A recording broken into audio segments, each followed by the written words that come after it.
வணக்கம். ஆகாஷவாணி திருச்சிராப்பள்ளி. மாநில செய்திகள் வாசிப்பவர் அனிதா வெங்கடேசன். தலைப்புச் செய்திகள்.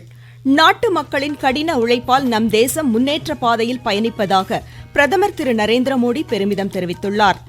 நாட்டின் பாதுகாப்பு தளவாட ஏற்றுமதி சென்ற நிதியாண்டு 38,424 கோடி ரூபாய் அளவிற்கு அதிகரித்ததாக பாதுகாப்புத்துறை அமைச்சர் திரு ராஜ்நாத் சிங் கூறியுள்ளார். தமிழக சட்டப்பேரவைத் தேர்தல் வாக்கு எண்ணும் சிறப்பு பயிற்சிகள் சென்னை உள்ளிட்ட பல்வேறு மாவட்டங்களில் இன்று நடைபெறுகிறது. திருச்சி, சேலம், ஈரோடு, கிருஷ்ணகிரி, நீலகிரி, கோவை, தேனி உள்ளிட்ட 10 மாவட்டங்களில் இன்று கனமழைக்கு வாய்ப்புள்ளதாக சென்னை வானிலை ஆய்வு மையம் தெரிவித்துள்ளது.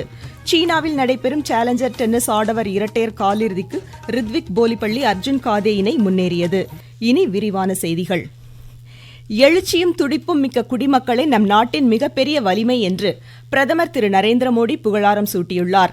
இந்த குடிமக்களின் கடின உழைப்பால்தான் வளர்ச்சிக்கான புதிய பாதைகள் வகுக்கப்படுவதாக தமது சமூக வலைதள பதிவில் பிரதமர் பாராட்டியுள்ளார். இத்தகைய துடிப்புமிக்க குடிமக்களின் முயற்சிகளால் நம் தேசம் வளம், சுயசார்பு, முன்னேற்ற பாதைகளின் உச்சத்தை எட்டியுள்ளதாக பிரதமர் பெருமிதம் தெரிவித்துள்ளார். நம் நாட்டின் பாதுகாப்பு ஏற்றுமதி சென்ற நிதியாண்டு சாதனை அளவாக 38,424 கோடி ரூபாய் அளவிற்கு அதிகரித்துள்ளதாக பாதுகாப்புத்துறை அமைச்சர் திரு ராஜ்நாத் சிங் தெரிவித்துள்ளார். புதுதில்லியில் 2வது தேசிய பாதுகாப்பு உச்சி மாநாட்டில் இன்று உரையாற்றிய அவர், அதற்கு முந்தைய ஆண்டை ஒப்பிடுகையில் 62% இது கூடுதலாகும் என்றும் இதனை மேலும் அதிகரிப்பதற்கான நடவடிக்கைகள் தொடரும் என்றும் கூறினார். சிறிய நகரங்களில் உள்ள இளையோரை செயற்கை நுண்ணறிவு தளத்தில் பங்களிப்பு வழங்கும் வகையில் நாட்டின் கணினி கட்டமைப்பை மேம்படுத்தும் முயற்சிகளில் அரசு ஈடுபட்டுள்ளதாக கூறினார். எதிர்கால திறன் மேம்பாட்டு திட்டங்கள், தரவு மற்றும் செயற்கை நுண்ணறிவு ஆய்வகங்களை ஏற்படுத்துதல், கிராபிக்ஸ் திறன்களை விரிவுபடுத்துவது போன்ற மத்திய அரசின் நடவடிக்கைகளின் மூலம் தொழில்நுட்ப புரட்சியில் இந்தியா முன்னோடியாக திகழ்வது உறுதி செய்யப்படுவதாக திரு ராஜ்நாத் சிங் குறிப்பிட்டார். ஆபரேஷன் சிந்தூர் துல்லிய தாக்குதல் மூலம் தீவிரவாத நடவடிக்கைகளை எந்த நிலையிலும் இந்தியா சகித்துக் கொள்ளாது என்ற செய்தி உலகத்திற்கு பறைசாற்றப்பட்டுள்ளதாக எடுத்துரைத்தார். தகவல் தொழில்நுட்ப மையமாக நம் நாடு உருவெடுத்துள்ள நிலையில் சர்வதேச தீவிரவாத மையமாக பாகிஸ்தான் உருவெடுத்துள்ளதாக அமைச்சர் குறிப்பிட்டார். உலகளாவிய பரிமாண மாற்றங்களுக்கேற்ப நமது ஆட்சி முறையிலும் மாற்றங்களை கொண்டு வருவதன் அவசியத்தை அவர் வலியுறுத்தினார். மேற்காசிய பதற்றத்தின் மத்தியில் நிகழும் துரித மாற்றங்களை சுட்டிக்காட்டிய அவர், தனிநபருக்கு உரிய மாண்பும் மரியாதையும் வழங்கும் வகையில் நாட்டின் நடைமுறைகள் இருக்க வேண்டியதன் அவசியத்தை சுட்டிக்காட்டினார். செயற்கை நுண்ணறிவு தொழில்நுட்பங்கள் பாதுகாப்பு படைகளின் ஒருமித்த அங்கமாக திகழ்கிறது என்றும் அவர் எடுத்துரைத்தார். இதனிடையே திரு ராஜ்நாத் சிங் இத்தாலி பாதுகாப்பு அமைச்சர் கிடோ குரோசெட்டோவுடன் புதுதில்லியில் இன்று இருதரப்பு பேச்சுவார்த்தைகளை மேற்கொண்டார். நாட்டின் ரயில்வே துறை கடந்த 12 ஆண்டுகளில் இன்றியமையா வளர்ச்சியை எட்டியிருப்பதாக ரயில்வே அமைச்சர் திரு அஸ்வினி வைஷ்ணவ் கூறியுள்ளார். ஜம்முவில் ஸ்ரீநகர் ஜம்மு வந்தே பாரத் விரைவு ரயிலின் நீட்டிக்கப்பட்ட சேவையை இன்று தொடங்கி வைத்து பேசிய அவர், ஜம்மு காஷ்மீருக்கு சிறப்பு அந்தஸ்திற்கு வகை செய்த 370வது அரசியல் சாசன பிரிவு ரத்து செய்யப்பட்டதை தொடர்ந்து அப்பகுதியில் தொடர் வளர்ச்சிகள் ஏற்பட்டுள்ளதாக சுட்டிக்காட்டினார். பயணிகளின் தேவையை கருத்தில் கொண்டு ரயில் பெட்டிகளின் எண்ணிக்கை அதிகரிக்கப்பட்டு வருவதாகவும் அவர் குறிப்பிட்டார். சென்ற ஆண்டு ஜூன் மாதம் கத்ரா காஷ்மீருக்கிடையே வந்தே பாரத் ரயில் சேவையை பிரதமர் துவக்கி வைத்தது முதல் இதுவரை 5.5 லட்சத்திற்கும் அதிகமானோர் இந்த ரயிலில் பயணித்திருப்பதாக குறிப்பிட்டார். வியட்நாம் அதிபர் டூ லாம் 3 நாள் அரசுமுறை பயணமாக வரும் 5ஆம் தேதி இந்தியா வருகிறார். பிரதமர் திரு நரேந்திர மோடியுடன் பரஸ்பர நலன் சார்ந்த பல்வேறு விஷயங்கள் குறித்த பேச்சுவார்த்தைகளை அவர் மேற்கொள்கிறார். தொடர்ந்து குடியரசுத் தலைவர் திருமதி திரௌபதி முர்முவையும் அவர் சந்திக்க உள்ளார். தோஹாவிலிருந்து இந்தியாவிற்கு விமான சேவைகள் நாளை முதல் மீண்டும் தொடங்கும் என்று அங்குள்ள இந்திய தூதரகம் அறிவித்துள்ளது. ஏர் இந்தியா மற்றும் இண்டிகோ விமான சேவைகள் தோஹாவிலிருந்து நம் நாட்டின் பல்வேறு பகுதிகளுக்கு நாளை முதல் இயக்கப்பட உள்ளதாகவும் பயணிகள் விமான நிறுவனங்களுடன் தொடர்பு கொண்டு உரிய தகவல்களை பெறுமாறும் இந்திய தூதரகம் கூறியுள்ளது. நீங்கள் கேட்டுக்கொண்டிருப்பது ஆகாஷவாணியின் மாநில செய்தி அறிக்கை. தமிழகம், கேரளம், புதுச்சேரி, அசாம், மேற்குவங்க மாநில சட்டப்பேரவை தேர்தல் வாக்கு எண்ணிக்கை வரும் திங்கட்கிழமை நடைபெறுவதையொட்டி அனைத்து ஏற்பாடுகளும் முழுவீச்சில் நடைபெற்று வருகின்றன. தமிழ்நாட்டில் மொத்தம் 62 மையங்களில் நடைபெறவுள்ள வாக்கு எண்ணிக்கையை பார்வையிட வெளி மாநிலங்களை சேர்ந்த 234 பார்வையாளர்கள் நாளை மறுநாள் தமிழகம் வருகின்றனர். இதனிடையே வாக்கு எண்ணிக்கை முன்னேற்பாடுகள் குறித்து தலைமை செயலர் திரு சாய்குமார் தலைமையில் சென்னை தலைமை செயலகத்தில் ஆலோசனைக் கூட்டம் நடைபெற்ற நிலையில் பல்வேறு மாவட்டங்களில் வாக்கு வாக்கு எண்ணும் பணிகளில் ஈடுபடும் அலுவலர்களுக்கான பயிற்சி இன்று தொடங்கியது. சென்னையில் 16 சட்டப்பேரவை தொகுதிகளிலும் வாக்கு எண்ணும் பணியில் ஈடுபட உள்ள பணியாளர்களுக்கான பயிற்சி முகாம் வள்ளுவர் கோட்டத்தில் இன்று தொடங்கியது. நெல்லை மாவட்டத்தின் 5 சட்டப்பேரவை தொகுதிகளில் வாக்கு எண்ணும் பணியில் ஈடுபடும் ஊழியர்களுக்கு அதன் செயல்பாடுகள் குறித்து மாவட்ட தேர்தல் அலுவலர் திரு சுகுமார் விளக்கமளித்தார்.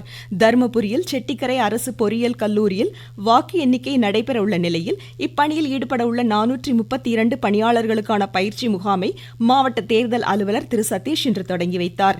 வேலூர் மாவட்டத்தில் வாக்கு எண்ணும் பணியில் ஈடுபடும் ஊழியர்கள் உரிய நெறிமுறைகளுடன் பணியாற்ற வேண்டியதன் அவசியத்தை மாவட்ட தேர்தல் அலுவலர் திருமதி சுப்புலட்சுமி வலியுறுத்தியுள்ளார். ஒவ்வொரு தேர்தலிலும் தேர்தல் ஆணையம் புது விஷயங்களை புது வழிமுறைகளை சட்ட விதிகளை கொண்டு வந்து நமக்கெல்லாம் புதிதாக சொல்லுகிறது. ஆதலால் இந்த பயிற்சியிலே தயவு செய்து கவனமாக கேட்டு மே 4 அன்று நடைபெறுகிற வாக்கு எண்ணும் பணி சீரிய முறையில் நடைபெறுவதற்கு அனைவரும் ஒத்துழைப்பை நல்க வேண்டும் என்று கேட்டுக்கொள்கிறேன். சிவகங்கை மாவட்டத்தில் வாக்கு எண்ணும் பணியில் 168 ஊழியர்கள் ஈடுபட உள்ளனர்.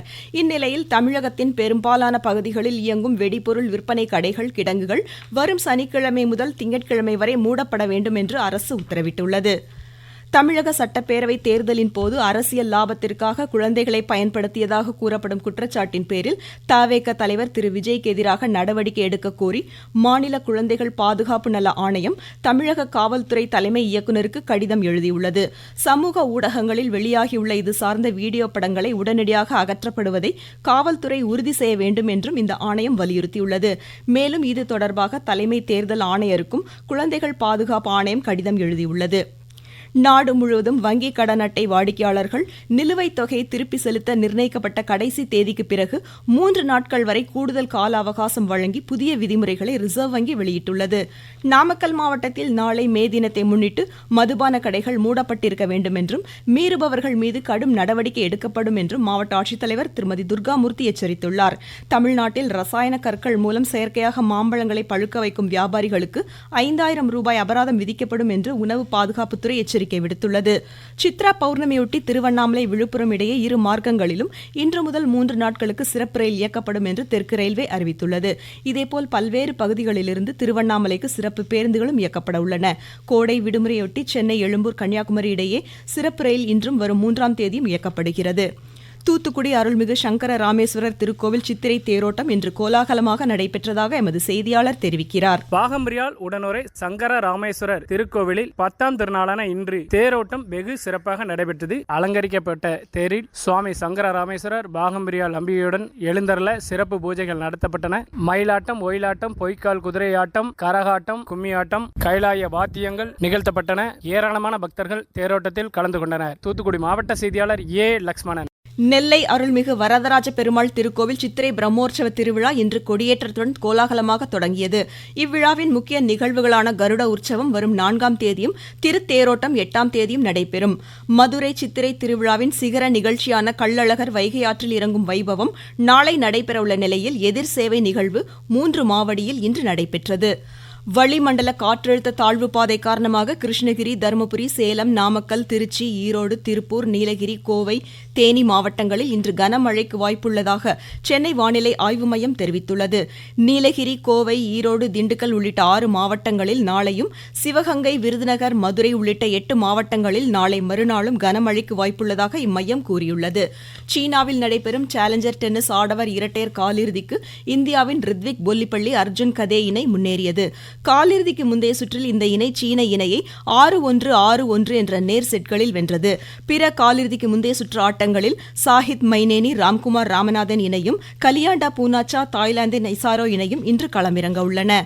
உலக குழு டேபிள் டென்னிஸ் சாம்பியன் பட்ட போட்டிகளின் 3வது சுற்றில் இந்தியா இன்று ஆடவர் பிரிவில் கவுதேமாலாவையும், மகளிர் பிரிவில் ருவாண்டாவையும் எதிர்கொள்கிறது. மீண்டும் தலைப்புச் செய்திகள். நாட்டு மக்களின் கடின உழைப்பால் நம் தேசம் முன்னேற்ற பாதையில் பயணிப்பதாக பிரதமர் திரு நரேந்திர மோடி பெருமிதம் தெரிவித்துள்ளார். நாட்டின் பாதுகாப்பு தளவாட ஏற்றுமதி சென்ற நிதியாண்டு 38,424 கோடி ரூபாய் அளவிற்கு அதிகரித்ததாக பாதுகாப்புத்துறை அமைச்சர் திரு ராஜ்நாத் சிங் கூறியுள்ளார். தமிழக சட்டப்பேரவை தேர்தல் வாக்கு எண்ணும் சிறப்பு பயிற்சிகள் சென்னை உள்ளிட்ட பல்வேறு மாவட்டங்களில் இன்று நடைபெறுகிறது.